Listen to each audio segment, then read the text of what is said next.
Hi everyone, my name is Tahmina, and I'm going to talk a little bit about red flags, boundaries, and psychological first aid today. Just a little bit about myself. I am a psychotherapist. Got my education in California before I moved back to Norway, where I work at Queer World and also have my private practice on the side. So just to follow up a little bit on what Lilith was talking about in the beginning, with being aware of your surroundings, where you are, being mindful, being present, and red flags is kind of one of those things when it comes to being aware. So the awareness part of it is kind of what we're going to cover now. So red flags. Red flags is often used in conversation about toxic or abusive relationships. I'm sure that you guys have heard a lot about red flags in terms of like social media. Look out for these red flags. Like, do not date these people that are showing this kind of red flags. So there's a lot of red flags out there. But there are, even though some of it can be a little too loosely spoken about, I would say that there are something very serious actually in knowing red flags, and it can save you from a lot of dangerous situations. Red flags can often be a sign of narcissism, and narcissism is usually the people who only cares about their own emotional need and neglect yours, and is actually a mental health condition. I know that it is being thrown around very loosely that, he is narcissism or she is narcissism or they are narcissistic. And yes, a lot of people can have narcissistic behaviors, but it doesn't mean that they necessarily are diagnosed with narcissism. But yeah, it is something pretty serious. It can also be signs of aggression, angry outbursts. It means that people have a lot of anger problems. Red flags can oftentimes be a sign of that. Victimization, making false allegations about you, means that if they know only one thing about you, or they heard something about you, or maybe they know your identity or your ethnicity, then they start making false allegations about what else you are, and that is victimization. Abusive behavior can be a sign of red flag, so it could be verbal insult, emotional, or physical, and as well, it doesn't have to be one of them. It can also be a combination of all of them or one of them. Red flags are basically warning signs that indicate unhealthy or manipulative behavior. And some examples of that is that you're being presented with choices that are already been decided for you. So they usually would say that, hey, so I have a deal, like let's go, I have some options. Or they might even not say deal. They say, I have some options. Like, do you want to go to my place or do you want to go to your place? Or should we go to my place first and then your place? But you know what? I think that we should go to my place first. So they will give you some options and some choices, but they also already decided for you. They tell you what you should do, even though they give you some choices. Any negative reaction is dismissed through avoidance or being told that you're too emotional or too sensitive. So if you are expressing any negative reaction, or if you're expressing any negative feelings, you're oftentimes being labeled as too emotional or too sensitive because those feelings are being neglected basically. You fear retaliation and give into the path of least resistance, which means that this is someone that can create a lot of conflict and arguments and fights out of small things. So you rather avoid maybe standing up for yourself, or you avoid commenting on something because you just do not want the retaliation. You frequently question your reality of the situation.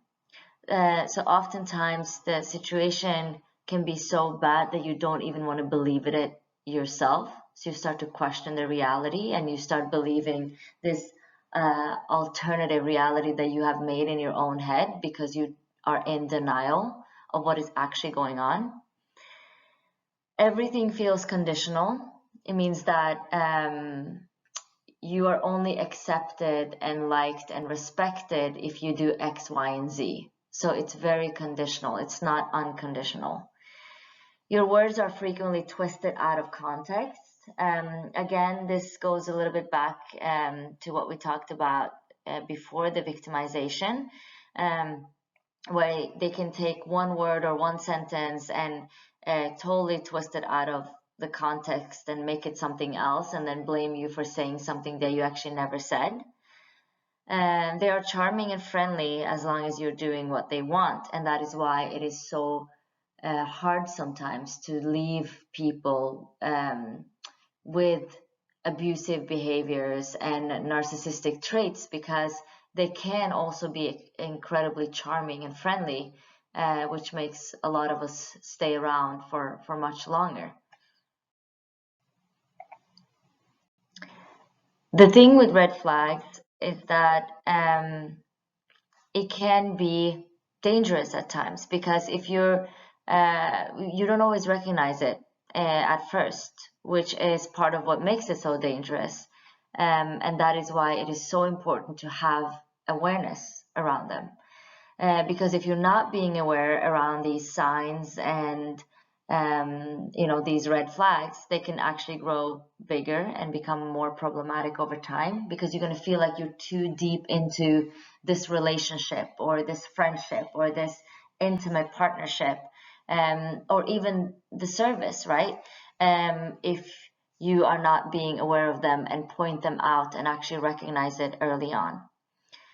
It's also important to pause and reflect. So when you do experience something uncomfortable, that you take a moment and you're thinking about, like, have I experienced something like this before with this person? Or have I experienced something close to this? Or has there been any other kind of red flags before? It usually creeps up on us on moments of weakness, which means that oftentimes we put ourselves in situations when we are extremely vulnerable, and that is also the times where we can often be a victim of abuse and of violence, because we are incredibly vulnerable, right? So I do want you guys to be aware of what kind of state are you in when you are providing services or when you are meeting clients. Are you going through a breakup? Is there some grief happening? Have you lost a dear one in your family recently? Maybe you got some bad news. Maybe you got some diagnosis that you were not prepared for or didn't know about, right? So those are all times where we are being extremely vulnerable, and those are times where we are easily, I would use the word like tricked into things, and end up being in a situation we actually don't want to be in, and that can lead to extreme hurt. Is what we want to avoid. So this is a traffic light boundary exercise that I want you guys to do. So it is the traffic light red, yellow, and green. So I want you to draw the traffic light on a piece of paper with these colors. And then I want you to write down on the red light, inside the red circle, I want you to write your absolute no-go, right? Boundaries. So the red boundaries, which means that these are things that you're absolutely not okay with. When you are meeting a client, like if they're talking to you a certain way, is that absolutely no-go? If they offer a certain price, is that a no-go? If they tell you that you have to meet them in a certain location, like is there certain locations that is no-go for you? And then you have the yellow boundaries, which is the circle in the middle. And those are the boundaries that are circumstantial, which means that you are going to meet the person at their place only if someone else knows where you are. Or you're going to bring this person home only if maybe, you know, your good friend, or I don't know, maybe you have a good relationship with your neighbor, like somebody is aware that you are having someone over. And if you do go home to other people's houses or hotel or room, it's important that you know where's the exit door, like Lilith talked about earlier. Where's the keys? Where do you have the keys? Where's your phone, right? So some people are being filmed while they're providing certain services, and we want to make sure that that's not happening. If you don't want that, you want to make sure that you know where the phone is, where's the keys, where's the exit door, and all of these things, right?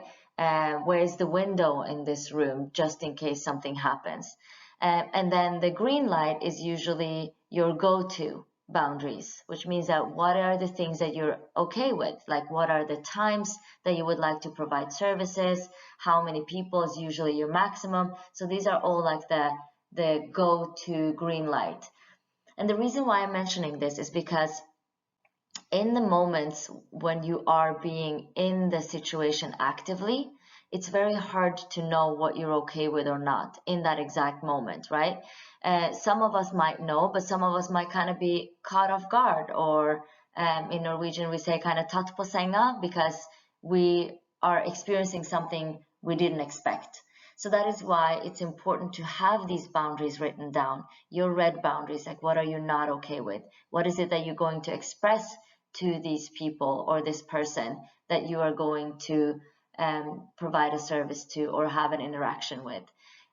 What is the yellow boundaries, right? So if the person is saying that, let's say your red boundaries is that you would like to never go to your client's private home, but your yellow boundary is that the only reason or the only way you're going to do that is if your friends know who you are or where you are, and if you're going to be picked up by your friend, you know, in an hour or two, or whatever that you decide that is going to be the time that you provide the service.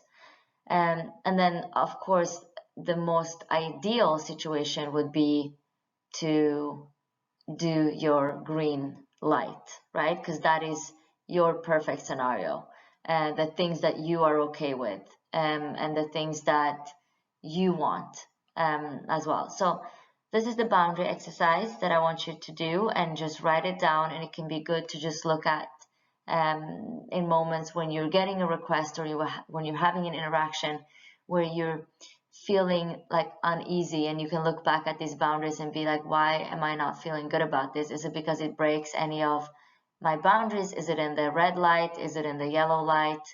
How can I make it a better deal for myself? And the psychological first aid is that, let's say that you did ignore and you did overlook some of the red flags that was presented to you, and you were not able to leave the situation when you were experiencing some of these red flags, and it gets to a point where the person is being very aggressive and kind of abusive in their language. What you can do is that you can try to keep your own calm. It's very easy to copy and adapt another person's behavior when you're in the same room as them, but try to remind yourself that this person is angry right now. You are noticing their anger, and therefore you're going to try to keep your own calm. That is really hard. So there are ways that you can try to help yourself with trying to keep your calm. And that is by breathing exercises and muscle relaxation. Oftentimes when we are getting heated up ourselves, our shoulders tends to go up. We tend to tighten our own hands together, and we also usually tighten our jaw. So these are like little reminders for yourself to relax these areas, right? So these are signs, and not reminders, but these are signs that you're also getting tensed up and you're on your way to get angry.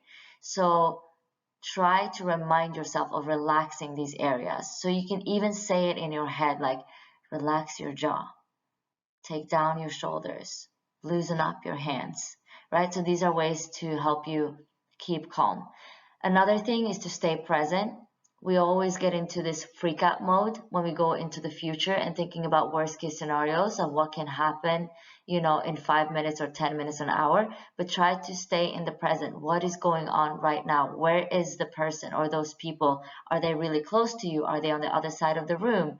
Are they behind you? Where's the door, right? So try to stay present in the moment and communicate how you're feeling, because sometimes you might get comments such as, are you afraid?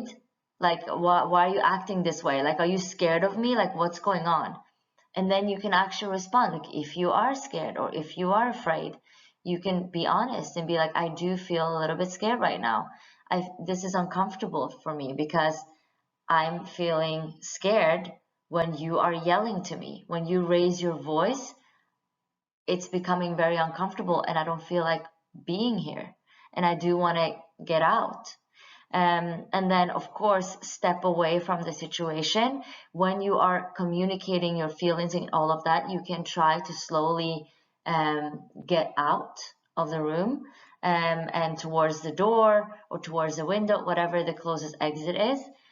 Try to grab the most valuable things you have.